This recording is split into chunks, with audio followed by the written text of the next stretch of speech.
Well guys, मैं आपका दोस्त मोहम्मद तारिक एडवोकेट। अस्सलाम वालेकुम। आज की वीडियो बहुत ही महत्वपूर्ण होने वाली है क्योंकि आपके माइंड में एक क्वेश्चन हमेशा उठता है। जैसे आपने देखा होगा पिछले 5-6 वर्षों से रसिया और यूक्रेन के बीच युद्ध हो रहा और पिछले 1 या 2 साल से फिलिस्तीन और इजराइल के बीच युद्ध चल रहा और पिछले 5-6 दिनों से हिंदुस्तान और पाकिस्तान के बीच भी युद्ध स्टार्ट हो गया।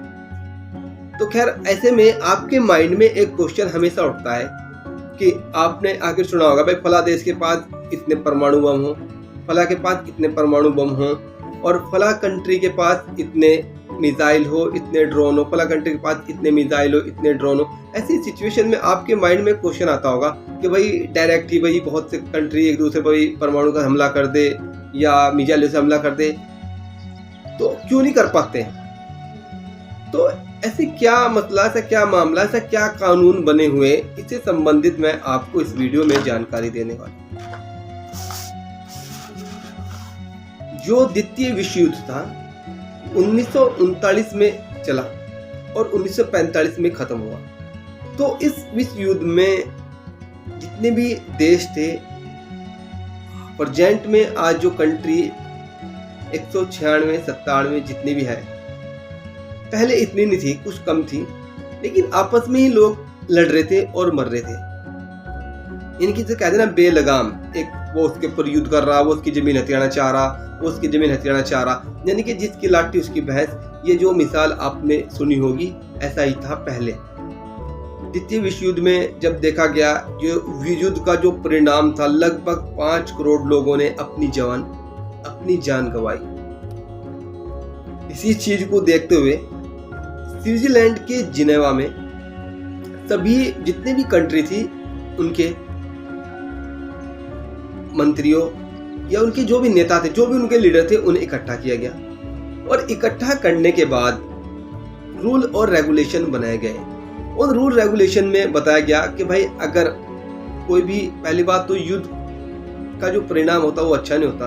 अगर फिर भी 2 राष्ट्रों के बीच, 2 कंट्री के बीच अगर युद्ध होता हो, तो आपको युद्ध कैसे कैसे लड़ने होंगे, किन हथियारों का आप इस्तेमाल कर सकते हैं, किन हथियारों का आप इस्तेमाल नहीं कर सकते। इसका मतलब ये नहीं कि मैं अपनी लैंग्वेज हो किस स्टेज पर आप कौन से हथियारों का इस्तेमाल कर सकते हैं। और साथ ही साथ ये भी रूल रेगुलेशन बनाए गए, एक इंटरनेशनल कोर्ट बनाई गई, इंटरनेशनल न्यायालय बनाया गया। अगर किसी भी तरह का कोई भी अपराध या 2 कंट्रियों के बीच अगर युद्ध चल रहा, कि उनकी सुनवाई कैसे होगी, या कोई भी अपराध कर रहा, यानी कि जो रूल रेगुलेशन बनाए गए, ठीक हो, तकरीबन 161 नियम बनाए गए युद्ध को लेकर। और जैसे आयात निर्यात हो, समुद्र में आपने देखोगे बड़े बड़े जो जहाज हो, उन्हें देखकर भाई उनके ऊपर भी ऐसा नहीं है हर जगह भाई अपराध तो कहीं भी हो सकते हो भाई। इंटरनेशनल जो भी होती है भाई, एक सबके वो बनाए गए कि भाई फला का एरिया इतना, फला का इतना एरिया, भाई कोई घुसपैठ नहीं करने, या घुसपैठ करोगा तो उसका इंटरनेशनल कोर्ट में उसकी सुनवाई होगी। और यह जो सुनवाई होगी उसके खिलाफ होगी, यानी कि भाई पूरे देश के ऊपर ही हो रही। अगर किसी ने कोई भी अपराध किया, किसी ने घुसपैठ करी, उसी के ऊपर होगी, यानी कि भाई पूरी कंट्री के ऊपर होगी। तो क्या रूल्स थे, क्या रेगुलेशन थे युद्ध के, उसके बारे में मैं आपको इस वीडियो में आज बताने वाला। ये वीडियो आपको लास्ट तक के देखना और समझना क्या हो। सबसे पहले मैं आपको बताना चाहूंगा कि अगर 2 देशों के बीच युद्ध छिड़ जाता है, तो एक देश की कोई आर्मी हो दूसरे देश की किन किन चीजों को टारगेट नहीं कर सकती, और अगर वह टारगेट करती है तो उनके खिलाफ कौन सी कार्रवाई होगी, इस वीडियो में आपको बताना। सबसे पहले मैं आपको बताने वाला कि जंग में हथियारों का इस्तेमाल कैसे होगा, वो मैंने आपको पहले ही बता दिया कि भाई स्टेज होती हो कि कौन कौन से स्टेज पर आप कौन कौन से हथियारों का इस्तेमाल आप करेंगे, और युद्ध के दौरान आप किन किन चीजों को टारगेट नहीं कर सकते। सबसे पहले आप सिविलियन का मतलब कोई भी नागरिक हो किसी भी कंट्री का, उसे आप टारगेट निशाना नहीं बना सकते। और उसके साथ रिहायशी इलाके जिनमें आम आदमी निवास करते हो,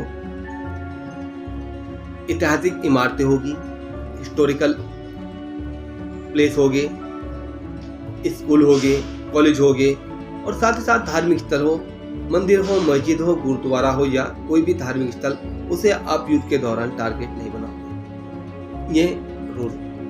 और साथ साथ अस्पताल हो गए, हॉस्पिटल हो गए और मेडिकल वर्कर हो गए। अगर कोई किसी को उठा के ले जा रहा, भाई जैसे युद्ध का मसला ये हो गया कि भाई आर्मी एक देश की आर्मी दूसरे देश की आर्मी के ऊपर क्या कर रही, भाई चढ़ गए, आर्मी ले अपना, ठीक हो, उन पर कब्जा कर लिया, ठीक हो। तो ऐसी सिचुएशन में जो अस्पताल हो गए या जो वर्कर हो गए, भाई डॉक्टर हो गए, डॉक्टर नर्सिस होगी, उनको भाई आप क्या करोगे, आप निशाना नहीं बनाओगे। और साथ ही साथ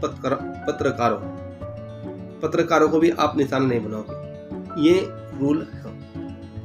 और मैंने आपको बताया कि भाई सांस्कृतिक धरोहर, कोई ऐसी बिल्डिंग बनी हुई, ठीक हो, उसे भी आप टारगेट नहीं करोगे, उसे निशाना नहीं बनाओगे।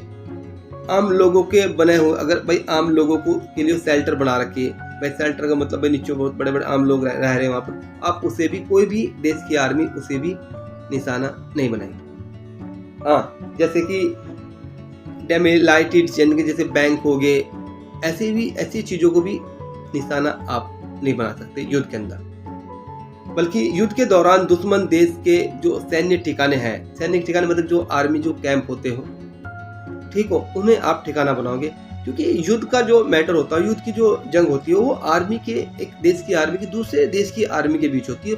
उसमें आम आदमी का कोई भी हस्तक्षेप नहीं होता। हाँ, लेकिन जब सिचुएशन बहुत बढ़ जा, तो जैसे भारत का कानून हो, अगर सिचुएशन बढ़ती हो युद्ध के दौरान, तो प्रत्येक आदमी क्या हो, एक आर्मी ऑफिसर, वो अपने देश के लिए जान माल की भी अगर देनी पड़ो तो वो देगा। ये इंडिया का कानून हो, यानी कि हर एक जो अगर युद्ध के दौरान हर एक भारत का एक नागरिक एक आर्मी ऑफिसर हो।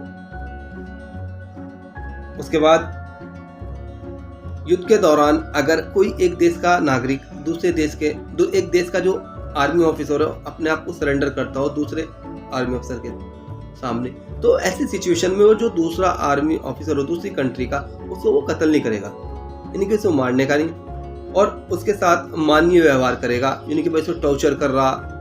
हालांकि युद्ध के दौरान सब काम होता हो, लेकिन जो रूल रेगुलेशन बने हुए मैं उनके बारे में आपको बता रहा। हालांकि वो तो भाई कोई भी कंट्री हो, इन्फॉर्मेशन निकालने के लिए भाई टॉर्चर भी करेगी, सब काम करेगी, लेकिन जो रूल बने हुए हैं कि भाई मानवीय व्यवहार होगा उसके साथ। और अगर कोई देश किसी दूसरे देश पर हमला करता हो, तो उसे सबसे पहले उसे वार्न करेगा, वार्निंग देगा, उसे चेतावनी देगा कि भाई हाँ, मैं फला कंट्री को क्या कर रहा, मैं हमला कर रहा। और अगर कोई भी जो रूल रेगुलेशन इंटरनेशनल कोर्ट के द्वारा जो बनाए गए, कोई भी कंट्री इसका वायलेशन करती हो या कोई भी आदमी इसका वायलेशन करता हो, तो उसके खिलाफ इंटरनेशनल क्रिमिनल कोर्ट में कानूनी कार्रवाई की जाती हो। और कानूनी कार्रवाई इस बंदे के खिलाफ होगी, उनके पूरी कंट्री के खिलाफ होगी जो इस बंदे ने वोलेशन किया हो। वोलेशन का मतलब अगर किसी आर्मी अफसर ने कोई भी वोलेशन किया, तो और उसको किसी ने आदेश दिया था, किसी चीफ ने दिया था, किसी ब्रिगेडियर ने दिया था, किसी जो वरिष्ठ अधिकारी ने दिया था, तो उसको कानून जो कार्रवाई होगी उसके अफसर के खिलाफ नहीं, उसके होगी जिसने आदेश दिया था। क्योंकि निचले स्तर के जो भी अधिकारी है, जो भी अफसर है, वो तो फॉलो कर रहे किसको, अपने सीनियर को। तो अगर जिस भी सीनियर ने कोई भी गलत आदेश दिया तो उसके खिलाफ कानूनी कार्रवाई होगी। और ऐसा नहीं है भाई इसमें दंड भी दिया जाए या कोई भी देश के मसले कैसे भी हो जाए इंटरनेशनल, तो ऐसी सिचुएशन में भाई ये रूल रेगुलेशन बने हुए बहुत, और भी बहुत सारे 161 रूल रेगुलेशन मैंने आपको बताए। ये छोटी छोटी सी मुनासिब बात मैंने आपको बताई कि युद्ध में किन चीज़ों का ध्यान रखा जाता है। हालांकि काम सब होते हैं। चलो खैर, मेरी वीडियो आपको कैसी लगी तो वीडियो को लाइक करो, कमेंट करो, सब्सक्राइब करो इंशाल्लाह मेरे चैनल को। इंशाल्लाह मिलते हैं। अल्लाह हाफिज़।